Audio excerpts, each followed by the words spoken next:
The night was dark and stormy, the kind of night that makes you question your decision to be out alone. I was driving on a desolate stretch of highway, surrounded by dense woods on either side. Rain battered my windshield, creating an eerie rhythm that matched the pounding of my heart. I had no choice but to keep driving. The distant glow of a motel sign promising refuge from the storm. My name is Alex, and I was on a road trip that had taken me far from civilization. The rain had caught me off guard, and now I was navigating through a labyrinth of twisting roads, my GPS rendered useless by the lack of signal. My only solace was the fading light of my car's headlights. After what felt like hours, I finally spotted the motel's neon sign up ahead. The Grimace Shake, it read, its letters flickering ominously. It looked like a relic from the past, something out of a bygone era. But at that moment, it was a welcome sight, a beacon of hope in the darkness. I parked my car in front of the motel and hurried inside, hoping to find a warm room and some hot coffee. The lobby was dimly lit, with faded wallpaper peeling from the walls. A bell sat on the counter, its surface covered in dust. I rang it, but there was no immediate response. "Hello?" I called out, my voice echoing through the empty lobby. "Is anyone here?" I waited, shivering in my wet clothes. Finally, a door behind the counter creaked open, and an old man emerged. He was tall and thin, with a hunch in his back that made him appear even more frail. His eyes were pale blue, like chips of ice, and they seemed to pierce right through me. "What do you want?" he croaked, his voice raspy and strained. "I need a room," I replied, trying to ignore the chill that his gaze sent down my spine. "And some coffee, if you have any." He nodded slowly, as if considering my request. Then he shuffled over to a set of keys on the wall and handed me one. "Room 13, he said, his voice barely above a whisper.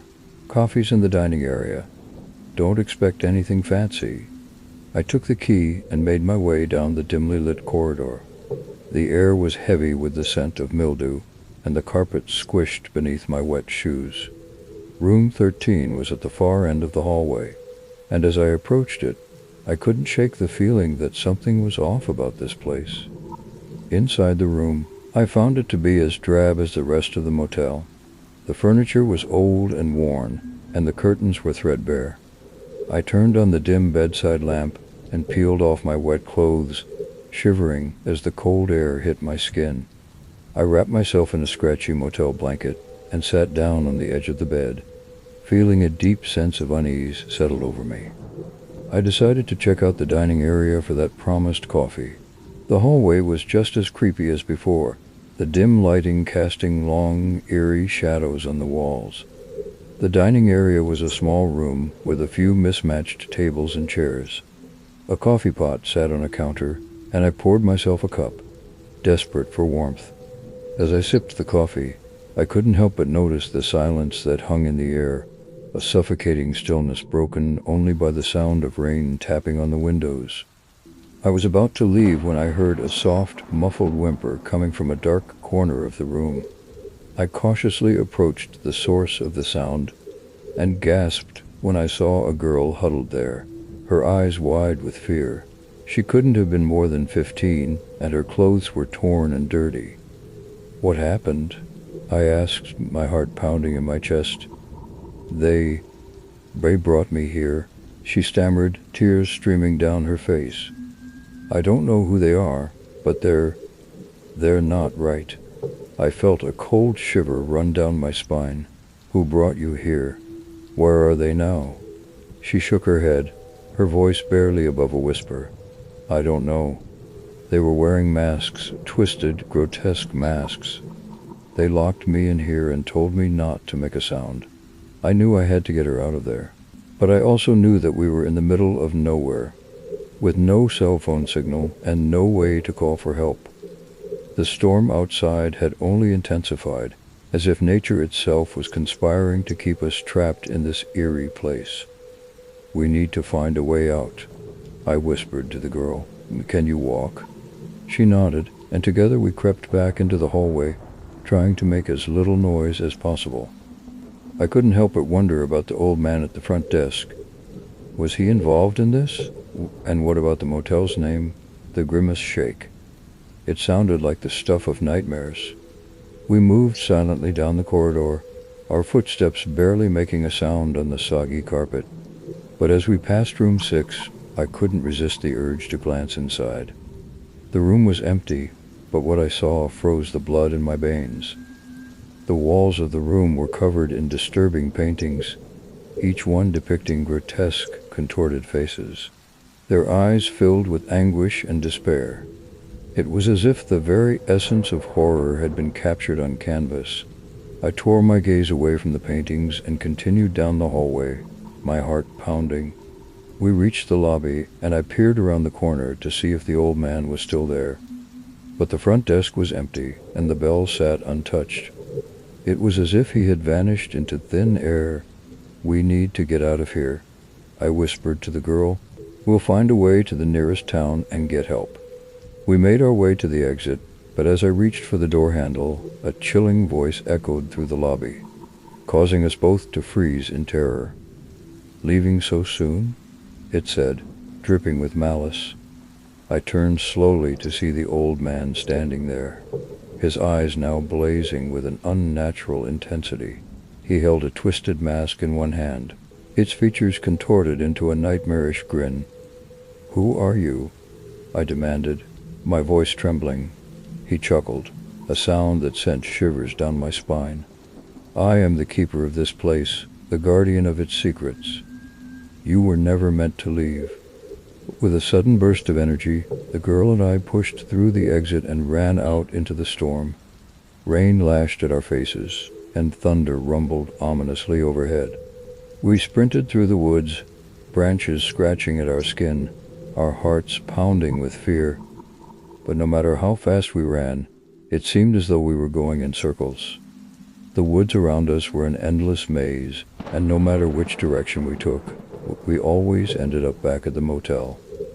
"We can't escape," the girl sobbed, her voice filled with despair. "We're trapped here forever." I refused to believe that. There had to be a way out, a way to break the curse of this nightmarish place. I racked my brain, trying to remember everything I had seen and heard since arriving at the Grimace Shake.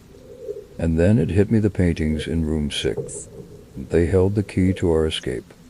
I grabbed the girl's hand and led her back to the motel, praying that we could find a way to defeat whatever evil force held us captive. We burst into room 6, and I examined the paintings more closely. They were more than just art. They were a puzzle, a message hidden in plain sight. I studied the contorted faces, searching for any clues, any patterns that might reveal the way out. And then I saw it, the eyes. Each painting had one eye that was different from the others, an eye that seemed to follow us as we moved. It was as if they were trying to communicate something. I turned to the girl. "Look at the eyes," I said urgently. "They're trying to tell us something. We need to find the one that's different." We studied the paintings, and soon enough we found the one with the odd eye. It was a painting of a face twisted in agony, and its right eye was different from the rest. It was pure black, like an endless void.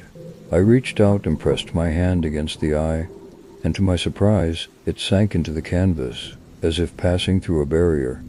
The girl and I exchanged a nervous glance before I stepped through the painting, pulling her with me. On the other side, we found ourselves in a different place entirely. We were no longer at the Grimace Shake, but in a small, cozy cottage. The rain had stopped, and the air was warm and inviting. It was as if we had stepped into another world. But the sense of unease still lingered. We were not alone. In the corner of the room, a figure sat in a rocking chair, its back turned to us. It was the old man, the keeper of the motel's secrets. "We escaped," I said, my voice trembling. "You can't hold us here anymore." The figure slowly turned around, and I gasped in horror. The old man's face was now contorted into a grotesque mask. just like the ones he had shown us earlier. But this mask was different. It was the very embodiment of terror, a nightmarish visage that should not exist in the realm of the living. "You can never escape," he hissed, his voice echoing with malevolence. "This place is a prison for lost souls, and you will never leave." But I refused to believe him. I couldn't let this nightmare consume us. With a surge of determination, I grabbed the girl's hand, and together we ran out of the cottage and into the unknown. We wandered through a surreal landscape, a world that seemed to shift and change with every step. It was as if we were trapped in a never-ending nightmare, a place where reality itself had fractured. Hours turned into days, and days into weeks. Time lost all meaning as we roamed this twisted realm, searching for a way back to the world we knew. But it was always just out of reach, like a mirage on the horizon. And then, one day, as we were wandering through a dark forest, we stumbled upon a clearing bathed in an eerie crimson light. In the center of the clearing stood a grotesque tree, its branches twisted and contorted like the faces in the paintings. But this tree was different. It seemed to pulse with a malevolent energy, and as we approached, I realized that its roots were sinking into the ground, anchoring it to this cursed place. I knew what we had to do. With all our strength, we began to pull at the roots, trying to free the tree from the earth. It was a Herculean effort, but we couldn't give up. We couldn't let this place win. As we strained and pulled, the ground shook beneath us, and the very fabric of reality seemed to tear apart.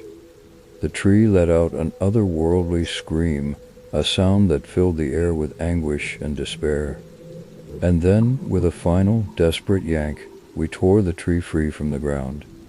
It let out one last, deafening scream before disintegrating into a cloud of darkness. The crimson light faded, and we were left standing in the clearing, victorious, with a sense of hope we hadn't felt in a long time. We turned away from the clearing and began to walk. It wasn't long before we found ourselves standing on a familiar stretch of highway, the rain pouring down around us. We had returned to the real world, free from the nightmare of the Grimace Shake. The storm had passed, and the road stretched out before us, leading us back to civilization. As we walked down the highway, hand in hand, I couldn't help but look back one last time at the motel in the distance. It stood there, silent and foreboding, a dark relic of the past. I knew that the Grimace Shake would continue to haunt my dreams, a place of darkness and despair. But I also knew that I had escaped its clutches, and I would never forget the girl who had been my companion in that nightmarish journey. The horror of the Grimace Shake was behind us, but its memory would always be a chilling reminder of the darkness that lurked in the hidden corners of the world, waiting to ensnare those who dared to venture too close.